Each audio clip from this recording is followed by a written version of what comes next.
semana pasada el pastor Ricardo nos compartía a través de un video en internet la primera predicación de la serie que habla acerca de Primera de Tesalonicenses. Es una predicación que está disponible, usted la puede ver, y para aquellos que la han revisado, nos dio un marco donde nos explicó cómo es que la iglesia en Tesalónica llega a formarse, cómo es que los cristianos en esa ciudad llegan a creer en el Evangelio a través del ministerio del apóstol Pablo y de Silas. Mencionar algunas cosas para tener en mente, para refrescar la memoria. Pablo llega a Tesalónica a predicar el mensaje del Evangelio de Jesucristo, la buena noticia de Jesús, con Silas. Predicando allí en las sinagogas, predicando entre los judíos, tiene un tremendo éxito en el sentido de que muchos se convierten y creen en el mensaje de Jesús. Pero los judíos, que son muy influyentes a nivel político, comienzan a tramar algo en contra de Pablo y Silas para expulsarlo de la ciudad y a través de algunos maleantes callejeros generan todo un alboroto en la ciudad y culpan de ese alboroto a Pablo y a Silas, diciendo que esta nueva enseñanza, esta nueva doctrina atenta en contra del orden establecido. Por lo tanto, Pablo y Silas tienen que salir de la ciudad de Tesalónica, habiendo ya fundado la iglesia, habiendo predicado el Evangelio, habiendo un grupo de hermanos y hermanas que han aceptado el mensaje de Jesucristo. Cuando ellos se van, eso trae problemas a la iglesia en Tesalónica. Jasón y algunos que estaban con él, uno de los que es mencionado en el libro de Hechos, es tomado preso, es llevado delante de las autoridades y es acusado de ser cómplice de estos sediciosos, Pablo y Silas, que atentan en contra del orden establecido, que han venido a trastocar Tesalónica como han venido trastornando todo el mundo. Luego de pagar una fianza, Jasón y estos otros hermanos son liberados, vuelven a sus hogares, pero la persecución, el hostigamiento en contra de la naciente iglesia en Tesalónica va a permanecer. Esta iglesia que ha dado sus primeros pasos en Jesucristo y en el Evangelio, lo hace en un entorno de mucha hostilidad, de mucha oposición, y han sido acusados desde el comienzo de gente que altera el orden establecido, está en contra del orden de la sociedad y son una amenaza para la sociedad de alguna manera. Ahí hay un breve resumen del contexto, la forma, cómo surge la iglesia en Tesalónica. Vamos a ver, por favor, en el capítulo 1, los versículos 1 al 10, la predicación lleva por título Una iglesia admirable, en fe, amor y constancia. Y el pastor Javier decía hace un rato atrás que era triste, desolador ver el templo desmantelado de sus equipos, ¿cierto? Era triste ver eso, pero por otro lado era reconfortante y era algo que animaba el corazón saber que no es la iglesia la que estaba desmantelada. La iglesia de Jesucristo sigue en pie. Y el que estemos hoy día reunidos es una linda señal de esa iglesia, que está viva, cuya fe sigue perseverando. En este pasaje vamos a encontrar una iglesia que es admirable. Fue admirada en su tiempo, sigue siendo un ejemplo para nosotros y un modelo en por lo menos 3 cosas que vamos a ver dentro del pasaje. En su fe, en su amor y en su constancia o perseverancia en la esperanza. Vamos con el pasaje, vamos viendo algunos versículos. El versículo 1 dice: Pablo y Silvano y Timoteo a las iglesias de los tesalonicenses que está en Dios el Padre y en el Señor Jesucristo. Gracia y paz a ustedes. Luego de que Pablo tiene que abandonar la ciudad apresuradamente, producto de este hostigamiento y persecución que de la noche a la mañana se vuelca en contra de ellos y en contra de la iglesia naciente, emergente en la ciudad de Tesalónica, él está muy angustiado, él está profundamente dolido, él está sufriendo en el corazón, lo van a decir los capítulos más adelante, por saber cómo está la iglesia, por saber qué ocurre con su amada iglesia, esta iglesia que él acaba de fundar y en la cual se acaba de aceptar y recibir el mensaje del Evangelio. hay un vínculo tan estrecho, tan lindo, que muestra la carta entre el apóstol y esta iglesia, que se demuestra de esta manera que él desea ir a la iglesia, él desea volver y visitarles, pero las circunstancias se lo impiden. En ese momento, dadas las circunstancias, se le envía a Timoteo, su discípulo, para que vaya, anime, consuele, fortalezca a la iglesia, pero para que también traiga noticias de vuelta al apóstol. Pero una de las razones por las que lo envía es para fortalecer y animar a la iglesia, consolar a la iglesia. Cuando Timoteo vuelve, con lo que se encuentra Pablo es con buenas noticias respecto de la iglesia. La iglesia, lejos de haber bajado los brazos, lejos de haber vuelto atrás, sigue perseverando, sigue siendo constante en su seguimiento de Jesús y va a llegar a ser una iglesia admirada por muchas iglesias en su época, en su tiempo, con un alcance mundial en lo que respecta a la misión. Pero Pablo, al iniciar su carta, esta carta que les envía luego de haber recibido de vuelta a Timoteo con noticias de la iglesia, les envía esta carta y dice, parte diciendo, gracia y paz a ustedes. Esta idea con la que Pablo abre la carta son dos ideas tremendamente importantes en el contexto de la iglesia en aquel momento y también para nosotros hoy en día. Esta sección parte con un saludo muy al estilo de la época, pero incluye dos palabras, estas ideas de deseo de gracia y de paz que son muy significativas para esta naciente iglesia. Esta sección inicia con esta mención de la gracia, ese favor inmerecido, el reconocimiento de que la obra que se ha iniciado en la vida de la iglesia en Tesalónica no es el resultado de un esfuerzo humano. La perseverancia en la que ellos están, a pesar de la oposición, a pesar del hostigamiento, a pesar de la incertidumbre en la que se encuentran, no es fruto, no es obra de sus fuerzas. Ha sido la gracia de Dios inmerecida la que ha operado en sus vidas. Ha sido esta gracia que ha iniciado en la iglesia una obra poderosa de parte de Dios, una obra a través del mensaje del Evangelio de Jesucristo, una obra a través del Espíritu Santo en sus vidas, pero por gracia. No es algo que ellos merezcan. Lo segundo que les desea en la carta es el deseo de paz. Dice, paz a ustedes. Y tal cual como el shalom para los judíos, esta idea de paz para Pablo tiene que ver con un bienestar espiritual. No es solamente esa paz que viene de no tener conflictos, de no tener dificultades, de no tener oposiciones en el caso de ellos. Es la paz que viene a pesar de las circunstancias adversas, es la paz que viene a pesar de los momentos difíciles, es la paz que viene a pesar de la incertidumbre que ellos tienen, porque de la noche a la mañana el escenario de la vida en Tesalónica cambió para estos cristianos.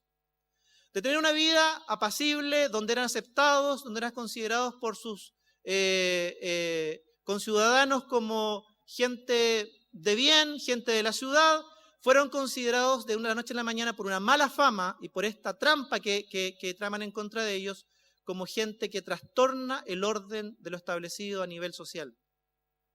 Fueron mirados los cristianos con ojos diferentes y recibieron esta posición permanente de los judíos. Entonces Pablo les desea que reconozcan la gracia, que si están en pie como iglesia es por la gracia de Dios.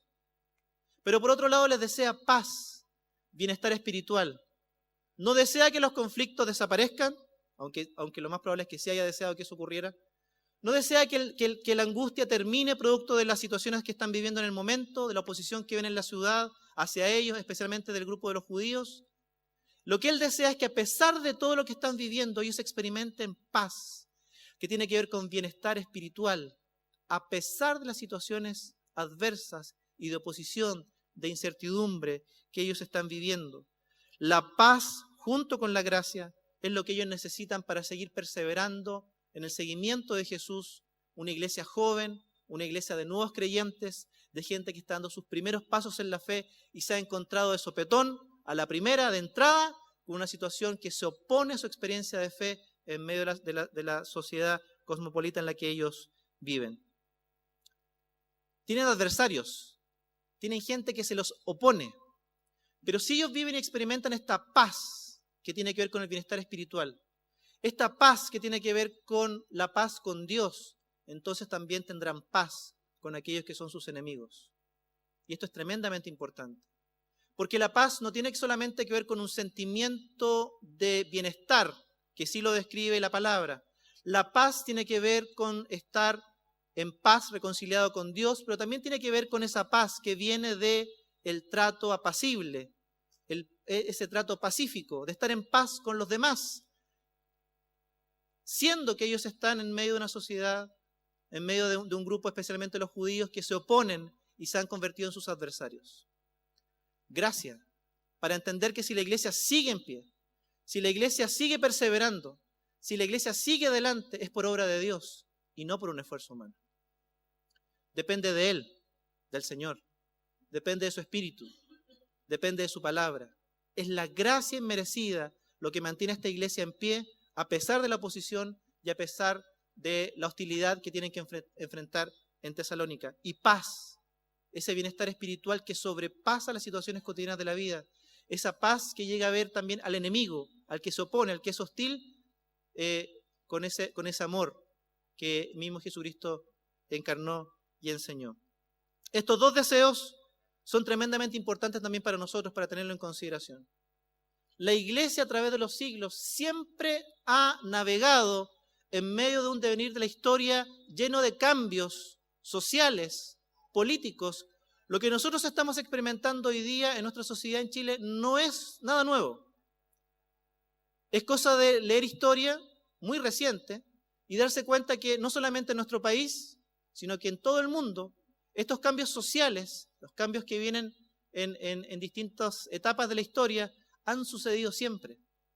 Y siempre la iglesia ha tenido que navegar, ha tenido que, para los más jóvenes, surfear en medio de situaciones complejas, en medio de situaciones adversas, en medio de situaciones que parecen inciertas, en medio de cambios sociales. De la noche a la mañana, los cristianos en Tesalónica tuvieron que enfrentar hostilidad producto de una trampa que se les tendió, y probablemente nosotros estamos enfrentando cambios en nuestra sociedad de la noche a la mañana. Pero queridos hermanos, esta iglesia, que es una iglesia admirable por su fe, su amor y su constancia, nos habla también en la primera parte a través del apóstol Pablo, que es la iglesia la que sigue adelante, se mantiene en pie en medio de los cambios sociales por la gracia de Dios. Y en medio de esos cambios que efectivamente pueden traer incertidumbre, angustia, preocupación, intranquilidad, del Señor podemos recibir la paz que viene de conocerlo a Él. La paz de experimentar en medio de situaciones difíciles, adversas, de incertidumbre, el bienestar espiritual que viene de una relación personal con Él, donde hemos tenido ahora y tenemos paz con Dios por medio de Jesucristo. Ellos no ven enemigos, ellos ven a los demás con amor. Esta paz los hace también vincularse y relacionarse en un contexto hostil, en el caso de ellos, con paz, en paz con otros. Versículo 2. Siempre damos gracias a Dios por todos ustedes cuando los mencionamos en nuestras oraciones. El idioma original habla de un permanente dar gracias. Y Pablo, cuando ha recibido las noticias de esta iglesia, está tan asombrado, está tan maravillado, está tan gratamente impresionado que no puede dejar de dar gracias por cómo la iglesia sigue viviendo a pesar de las condiciones en las que él los dejó cuando tuvo que salir apresuradamente de Tesalónica. Pablo está realmente impresionado y realmente está impactado por la obra de Dios en medio de la iglesia, y esto lo hace estar tremendamente contento, muy agradecido, y dice, no dejamos de dar gracias por ustedes cuando los mencionamos en nuestras oraciones. Pablo está tremendamente gozoso, alegre de ver que la obra de Jesucristo permanece en pie. No depende de él. Apresuradamente tuvo que salir, pero ve la obra en la iglesia, una obra que depende del Espíritu, una obra que depende de Jesucristo y que se mantiene en pie. Y eso debe darnos a nosotros también tranquilidad y dar gracias, porque siempre en medio de las circunstancias que vivimos, personales o como sociedad, la iglesia, la obra del Señor se mantiene firme y adelante, dice un himno. Esto es obra de Dios. y es motivo para dar gracias. No dejamos de dar gracias a Dios cuando lo mencionamos en nuestras oraciones. Pero, ¿por qué es tanta la alegría de Pablo? ¿Cuál es, si pudiéramos entender un poco más, qué es lo que produce esta alegría? ¿Por qué cambió de estar angustiado, preocupado por esta iglesia que tuvo que abandonar, una iglesia que había estado dando sus primeros pasos? ¿Por qué esa angustia, esa preocupación ahora se convierte en alegría? ¿Por qué tanta alegría? Es una alegría precisamente por eso. Ha estado tan angustiado, tan preocupado, pero cuando recibe la noticia de una iglesia que persevera, una iglesia que sigue avanzando con fe, una iglesia que sigue avanzando en amor, no le queda otra cosa que alegrarse, gozarse y estar convencido de que la obra de Dios es lo que ha mantenido en pie a la iglesia en Tesalónica.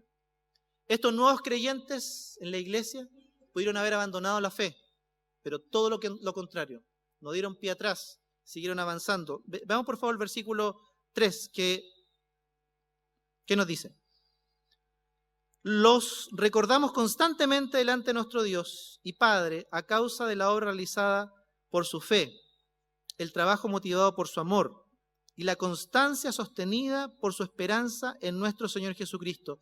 Y aquí quiero que rescatemos 3 características de esta iglesia que la hacen un modelo, la hacen un ejemplo en medio de las vicisitudes de la vida, en medio de cambios sociales, en medio de cambios inciertos, en medio de momentos difíciles que ellos estuvieron atravesando y que pudieran también ayudarnos a nosotros a seguir como modelo y como ejemplo de esta iglesia, tal como lo fue para muchas iglesias en su época. Un ejemplo, un modelo a imitar. Lo primero es la obra de su fe. Dice que recuerdan constantemente la obra realizada por su fe. Era indudable que la obra de esta iglesia, que ellos siguieron adelante, a pesar de que el apóstol ya no estaba, su forma de vivir, esta fe que expresan, es una obra de Dios, es una obra del Espíritu. No podía ser de otra manera en un ambiente tan hostil y de tanta oposición. Esta es una de las primeras iglesias que funda el apóstol Pablo, una iglesia pujante a pesar de la adversidad, en medio de una sociedad diversa, una sociedad pagana en aquel entonces. Una iglesia que tiene que hacer frente a enemigos declarados de Jesucristo, pero que aún así llegará a ser una iglesia con alcance mundial, según nos cuenta la historia del cristianismo. Va a ser una iglesia que va a influenciar a muchas iglesias en su época.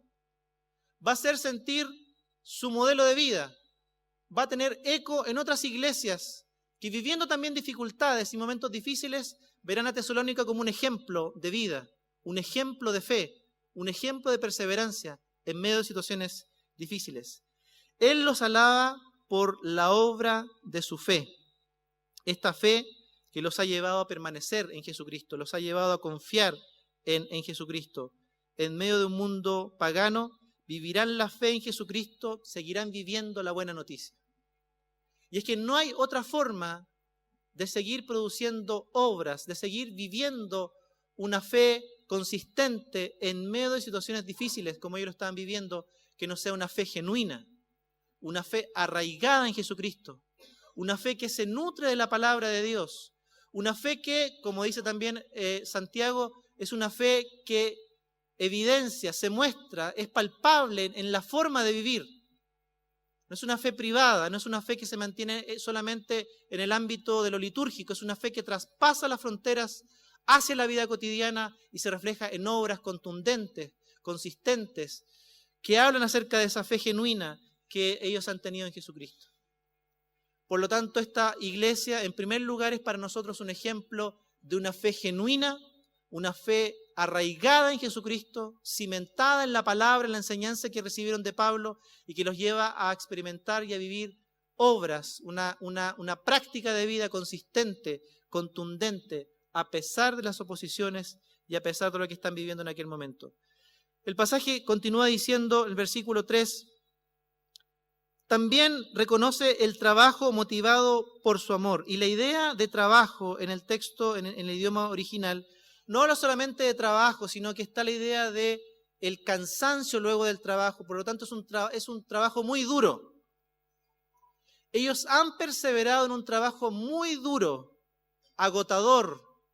Se han desgastado, han entregado sus energías, sus fuerzas, su tiempo, su vida la han invertido, se han invertido ellos mismos trabajando, sirviendo a Dios. La obra que Pablo comenzó, predicando el Evangelio, no cesó cuando el apóstol se fue. Siguió a través de ellos con un trabajo arduo, con cansancio. Dice, la idea original tiene que ver con el cansancio luego de haberse sostenido un trabajo y un esfuerzo constante. Ellos realmente se han invertido, han gastado sus energías en la obra que un día comenzó en sus vidas y que para ellos es valiosísima. Eso que Pablo les entregó, ellos han sabido ahora continuarlo en medio de ese lugar. Pero fíjese que destaca que esta obra es producto del amor. El amor a Dios, pero también el amor al prójimo. Si ellos han decidido ser iglesia en medio de una situación difícil de vida, de hostigamiento, de persecución, de hostilidad, lo hacen porque saben que hay otros que necesitan desesperadamente este mismo mensaje que ellos recibieron a través del apóstol Pablo.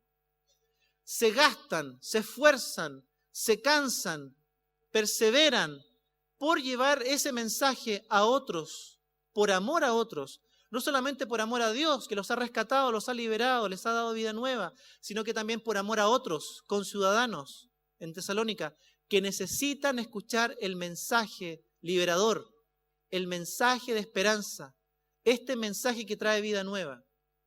Fíjese, una iglesia que a pesar de las circunstancias que vive, tiene una fe arraigada en Jesucristo, en la enseñanza de Pablo, que lo hace vivir una vida coherente, una vida que da señales externas a la ciudad de Tesalónica de que su vida ha cambiado y que se han vuelto del paganismo al verdadero Dios por medio de Jesús.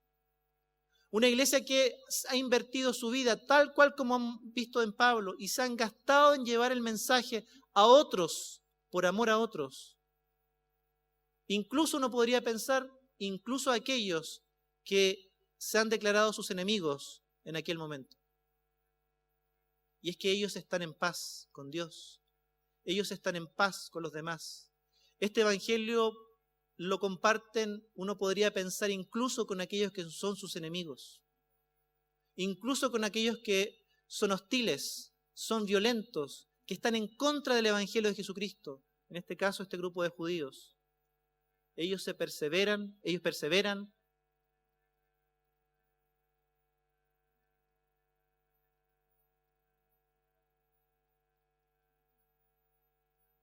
a otros. En tercer lugar, dice el mismo versículo 3, y la constancia sostenida por su esperanza en nuestro Señor Jesucristo. Esta constancia sostenida por su esperanza, la constancia de continuar con empeño, con insistencia a pesar de la oposición, por la esperanza de Jesucristo. Si uno avanza algunos versículos, en el versículo final, el versículo 10, y esperar del cielo a Jesús, su Hijo, a quien resucitó, quien nos libra del castigo venidero. Esta esperanza que tienen en Jesucristo, esta esperanza que tienen de su venida, de su retorno, del establecimiento del reino de Jesús, esta esperanza que tienen en Él, fíjense, los hace ser perseverantes, constantes en lo que les toca vivir en esta tierra.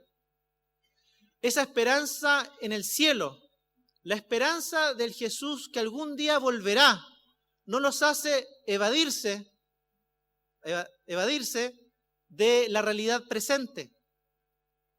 Esa esperanza de la venida de Jesucristo no los hace ser indiferentes, indolentes con aquella ciudad que necesita el mensaje de Jesús porque está sumida en el paganismo, la ciudad de Tesalónica. Esa esperanza de la venida de Jesús, esa esperanza de aquel que volverá, esa esperanza que tiene que ver con lo celestial, los hace tener los pies muy plantados en la tierra y ser mucho más perseverantes. En lugar de evadirse, en lugar de ignorar la realidad presente y aguardar la venida de Jesús para un día estar en el cielo, un día estar con Él, ellos lo que hacen es todo lo contrario. Esta esperanza transforma su forma de vivir en el presente. Cristo volverá.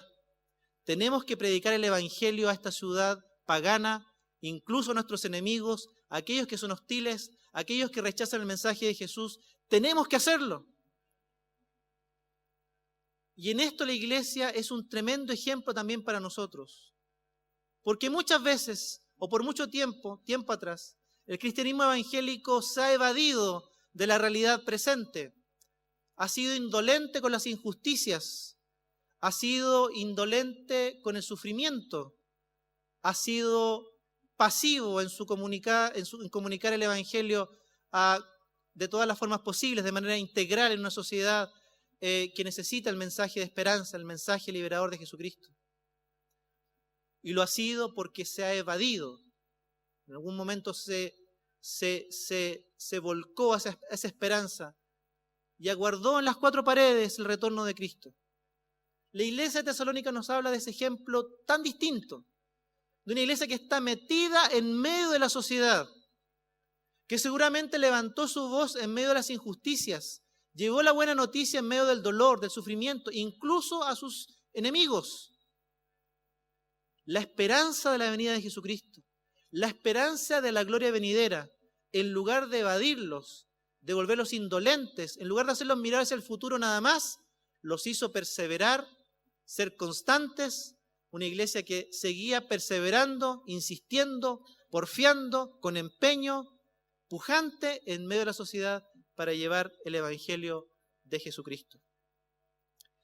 Queridos hermanos, hermanas, que esta iglesia de la que nos habla la carta, y tomo algunos versículos más, dice el versículo 5, llega a ser un ejemplo para nosotros, el versículo 5, porque nuestro evangelio les llegó no solo con palabras, sino también con poder, es decir, con el Espíritu Santo y con profunda convicción, como bien saben, estuvimos entre ustedes buscando su bien.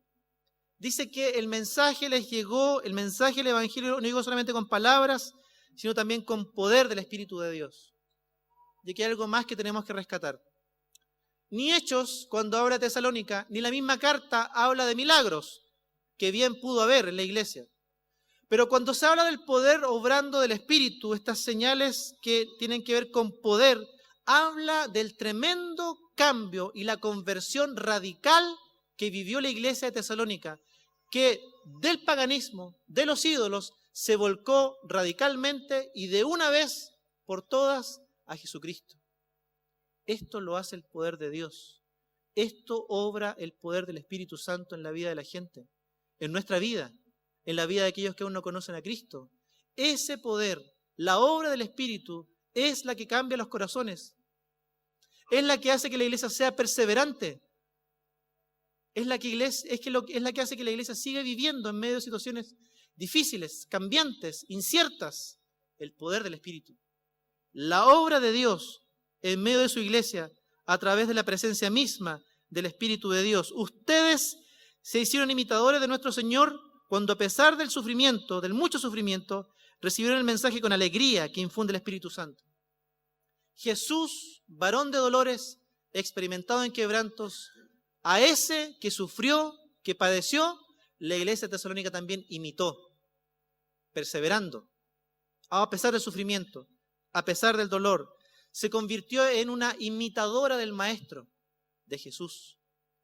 Y es también un llamado para nosotros hoy en día. Terminamos. Dice, de esta manera se constituyeron un ejemplo para todos los creyentes de Macedonia y Acaya, otras provincias del mundo romano.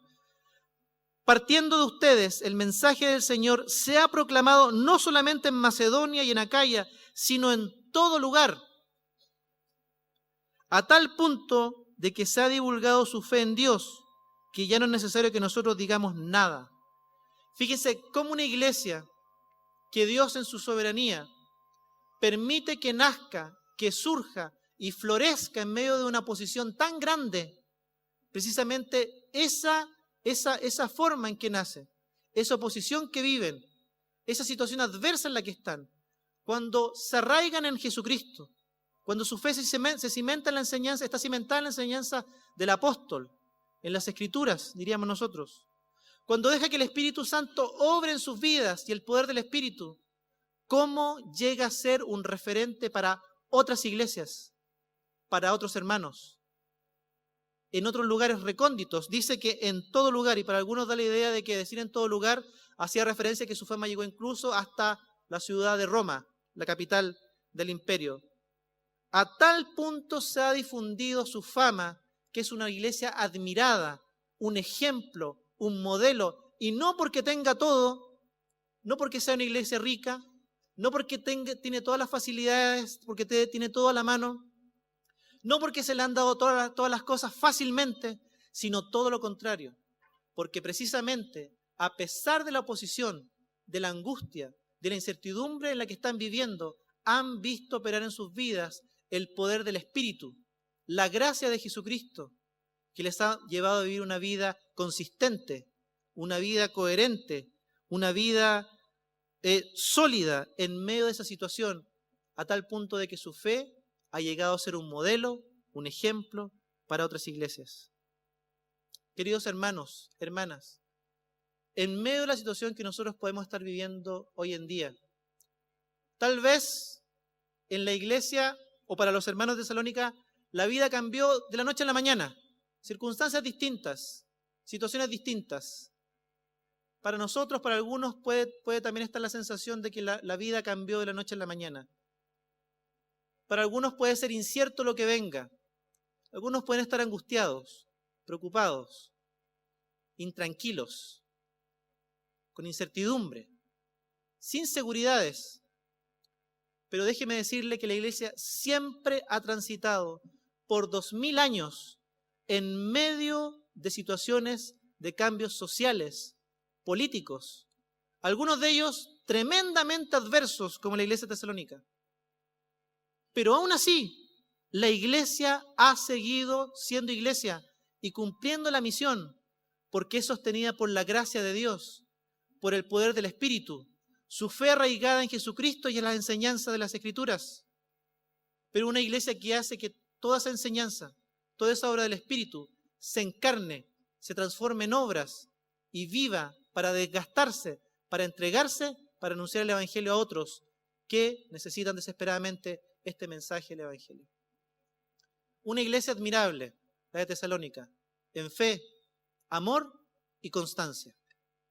En medio de situaciones difíciles, en medio de situaciones adversas, en medio de la incertidumbre. Vamos a orar al Señor. Señor, te damos gracias porque aunque efectivamente para muchos de nosotros o para todos, para todas ha sido triste entrar, ver, Señor, los rayados durante la semana, ver la iglesia casi desmantelada, Señor, el templo desmantelado de sus equipos, en la sala de su mobiliario, Señor, pero la iglesia que hoy día está aquí, tu iglesia, está en pie, ferviente, Señor, y que busca seguirte, busca amarte. Buscamos, Señor, ser tu iglesia en el tiempo que nos ha tocado vivir. Gracias por entender o por recordarnos, Señor, que la iglesia ha transitado por 2000 años a través de cambios sociales y políticos. Señor, la iglesia tesalónica es un ejemplo de una iglesia que surge precisamente en una situación de cambios para aquellos que vinieron al conocimiento de la fe en Jesucristo. De la noche a la mañana, Señor, fueron considerados opositores, sediciosos, Señor, y recibieron la oposición y la hostilidad del grupo especialmente de judíos. Y a través de 2000 años, Señor, cambios políticos y sociales siempre han traído incertidumbre, intranquilidad, preocupación, pero tu iglesia siempre se ha mantenido en pie. Tal como la iglesia de Tesalónica, por tu gracia, por el poder de tu Espíritu, por una fe arraigada en Jesucristo y en la enseñanza de la Escritura, Señor. Que sigamos siendo aún más esa iglesia, Señor. Que como Acaya y Macedonia imitaron el ejemplo, Señor, de la iglesia de Tesalónica, nosotros hoy día también busquemos imitar ese ejemplo de una iglesia que persevera a través de los cambios sociales, en medio de situaciones inciertas, en medio de la intranquilidad de esos cambios, en medio de la angustia que pudiera surgir, Señor. Una iglesia que persevera en la fe, en el amor y en la constancia, Señor, que mantiene viva la esperanza en el retorno de Cristo. Señor, pero como algo que transforma su forma de vivir en el presente. No como algo que nos evada, Señor, algo que nos haga insensibles, indolentes a las injusticias, sufrimientos y dolores de nuestra sociedad, sino todo lo contrario. Esa esperanza futura de la gloria venidera nos haga, Señor, como la iglesia en Tesalónica, perseverar en la fe, en el amor hacia los demás, Señor, en la constancia de llevar el Evangelio a un mundo, a una sociedad que necesita conocerte, Señor. Te damos muchas gracias. Señor, que tu palabra, que es poderosa, que tu palabra, Señor, que es viva, transforme nuestra forma de pensar, y tu espíritu, tal como en la iglesia en Tesalónica, siga transformando nuestra forma de vivir para ser la iglesia que tú quieres en el tiempo que nos toca vivir. Señor, como testigos, como mensajeros, Señor, de las buenas noticias de Jesús. En el nombre de Jesús. Amén.